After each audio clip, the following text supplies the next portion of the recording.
समय में जो घटनाएं घटी उसे जीने का अवसर मुझे प्राप्त हुआ। उसके बाद 2023 में मैंने बुधनी से इलेक्शन लड़ा और हाल ही में 95 दिन के भीतर नर्मदा पैदल परिक्रमा पूर्ण की। और जब राम मंदिर की आधारशिला भूमि पूजन किया जा रहा था, मैं तब भी मीडिया के सामने आया था।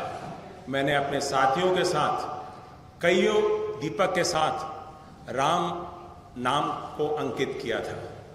और जब मुझे अवसर प्राप्त हुआ तो मैं राम मंदिर के दर्शन भी करके आया।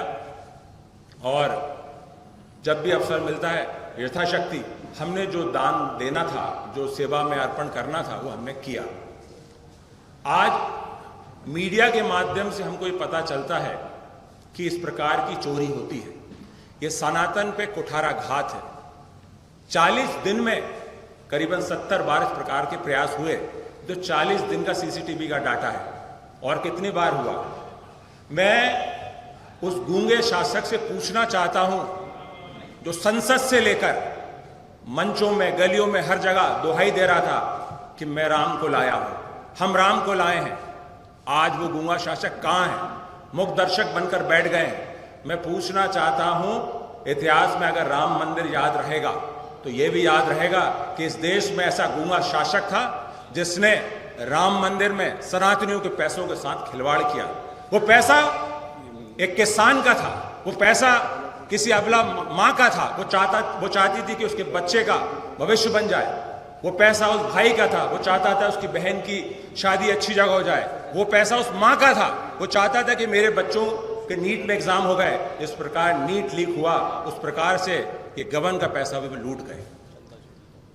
हमने देखा जिस प्रकार से प्रयागराज में जितने लोग वहां आए, सारे के सारे लोग वहां पहुंचे और किसी ने 5, किसी ने 50, किसी ने 500 अपनी श्रद्धा यथाशक्ति के हिसाब से पैसा चढ़ाया। भगवान राम को पैसा अर्पण कि हमने समिति का निर्माण किया, हम इसमें दुनिया की सबसे अच्छी समिति बनवाएंगे। आज वही समिति लूट कर ले गई। आप मूक दर्शक बनकर बैठे हुए हैं। मैं इस गूंगे राजा से कहना चाहता हूं कि जब आपने ताल ठोकी थी, वो सारे आपके साथ ताल ठोक रहे थे।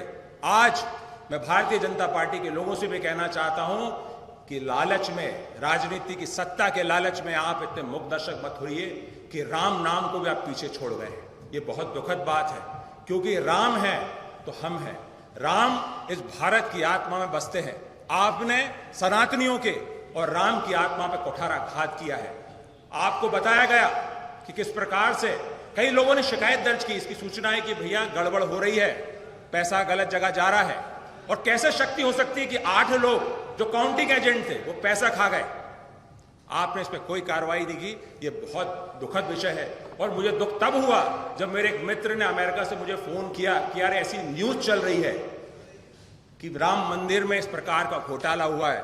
तो राम नाम पर जो आपने कलंक थोपा है, युगों युगों तक आपके इस कलंक को याद किया जाएगा। मैं सिर्फ ये मांग करना चाहता हूं कि एसआईटी जो जांच कर रही है वो करे। वो उसका, मैं किसी को दोषी अर्पण नहीं करना चाहता हूं कि दोषी कौन है उसमें। मैं ये मांग करना चाहता हूं कि न्यायालय इस पर बैठे, न्यायालय इस पर मांग करे। नीट के समय इन्होंने कहा कि पेपर लीक की जो व्यवस्था हुई, हम फौज को ये व्यवस्था दे रहे हैं।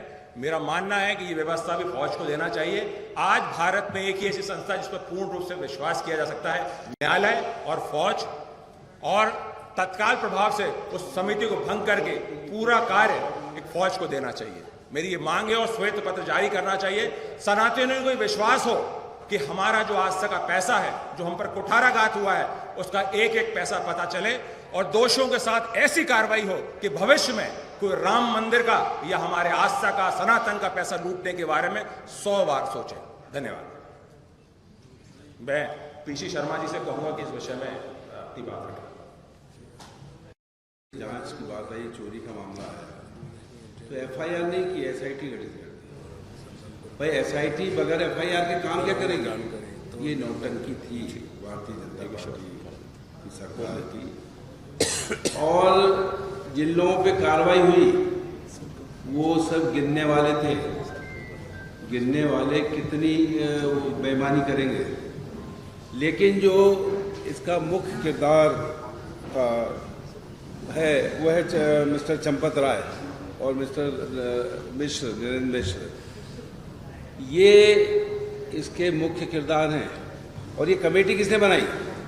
ये प्रधानमंत्री आदरणीय नरेंद्र मोदी जी ने बनाई है। 5 फरवरी 2020 को इसका ट्रस्ट जो बना, राम जन्मभूमि ट्रस्ट, इसकी घोषणा पार्लियामेंट में हुई, ठोक बजा के हुई कि ये ट्रस्ट बन गया है। और इन सबको उसकी जिम्मेदारी दी गई। महंत नृत्य गोपाल दास, चंपत राय, स्वामी गोविंद देवगिरी, के परिसन, स्वामी वासुदेव, इनने इस्तीफा दे दिया चंपत राय ने। लेकिन चंपत राय का इस्तीफा आज तक एक्सेप्ट नहीं किया गया है।